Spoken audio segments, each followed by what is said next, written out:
What can go wrong in the prison chapel? Well, a whole lot of things can go wrong in the prison chapel. If you get offended easy about me talking about a chapel in prison and bad things that go on in that chapel, please don't watch the video.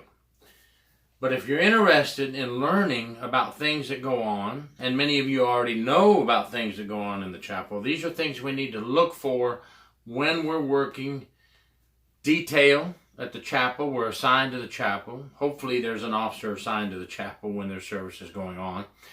But the chapel is used, of course, to provide inmates with religious services. We have different chaplains that come in. They may be permanent, assigned and hired by the state, or they may be volunteers for different religions.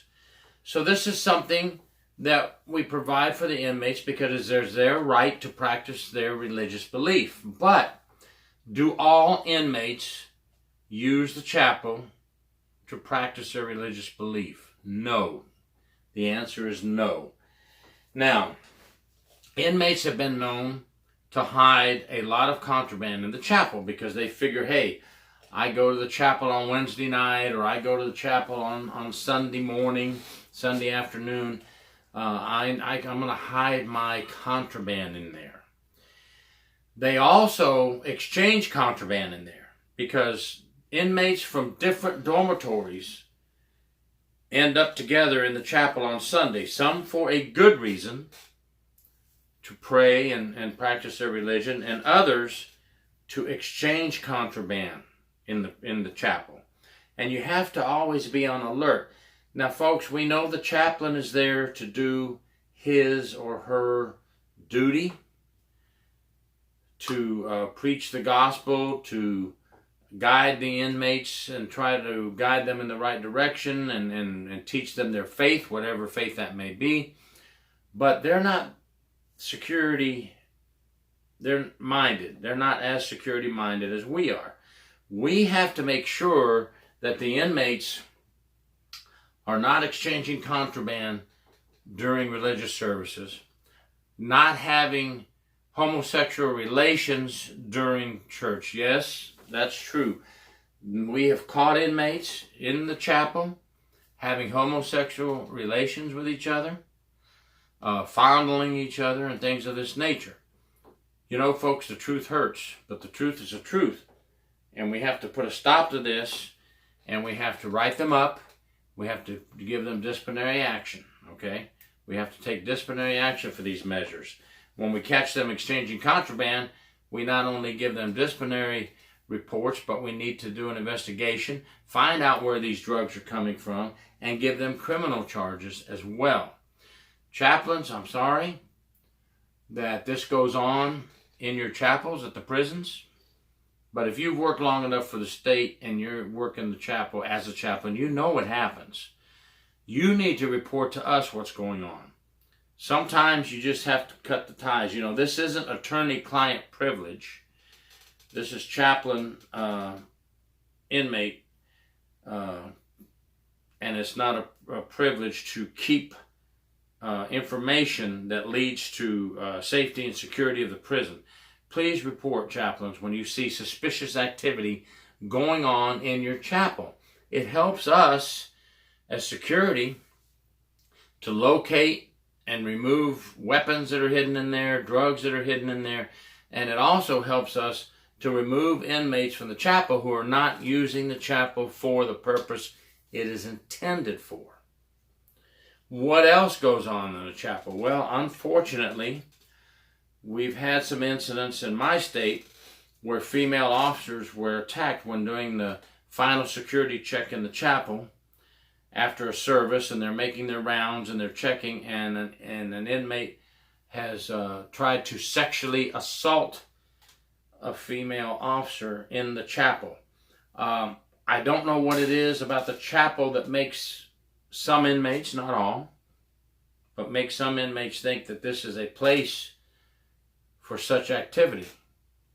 Might be a place in hell for these folks. I'm not a chaplain. That's just me talking.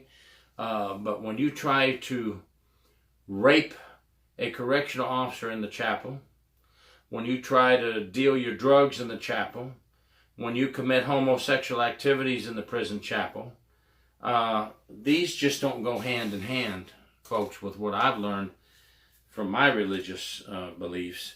And you'll be punished not only here on earth and in the prison system for your activities, but you'll be punished, I believe, later on down the road by someone much higher than us. But I won't get into too much of that because we're talking about what goes on in the prison chapel. Now, there are good things that go on in the prison chapel. We have good programs in there. We have inmates that are sincere about, learning their religious belief, becoming strong in their religious belief. So what are these bad inmates doing? Now, when I say bad inmates, they're badder than the bad. They're the ones committing crimes after going to prison, going to prison and still committing crimes. Didn't learn anything from being arrested on the streets. Well, those inmates are hindering this service for the inmates who really want to attend the service for what it was meant to be. So we as security have to make sure that we really cover the prison chapel very heavily. Now, we could break this down into segments. We could do a video on the library. That's another whole section that we deal with, food service. But right now I'm just doing the chapel. Tell us, folks, if you're watching, things that you have caught and found in the prison chapel when working security in that area. We are the law enforcement of the prison system. We are a very important element of the criminal justice system. We have a job to do to police our areas and fight crime within the prison system. A prison is a small city. You're an officer in a small city. Just because it has a fence around it and razor wire at the top does not mean that the same crimes that happen on the streets are not happening in the prison. And today's episode is on how the chapel is used for these crimes. Please be vigilant when in the chapel, working your assigned duty in the chapel. Always watch. Don't get caught up with inmates. Let me tell you something. You could take it however you want to take it. I've seen officers get in there and pray with the inmates. Okay. I know a lot of people say that's a good thing, but you're on duty right now. When you're busy praying with these 20 inmates over here, these 2 or 3 or 4 inmates over here are exchanging drugs, having sexual relations, or hiding contraband in the chapel, or retrieving their hidden contraband from the chapel. Now, you folks that have been around in corrections for a while know that's the truth. This is why I'm saying don't get in there and pray with the inmates. You are security right now. You are the police. You need to do your job. Let the chaplain do his or her job with the preaching and the praying, okay? It hinders your job. It gets your attention off your job, and the inmates will take advantage of you, okay? It's nice that you want to pray with the inmates, but it will be a distraction for your job, I guarantee you. So just wanted to kind of get some of these things out in the open about the prison chapel. What can go wrong in the prison chapel? Tell me what you found happening in your prison chapel and some things you found in the prison chapel. Thank you very much. Gary York, True Prison Stories.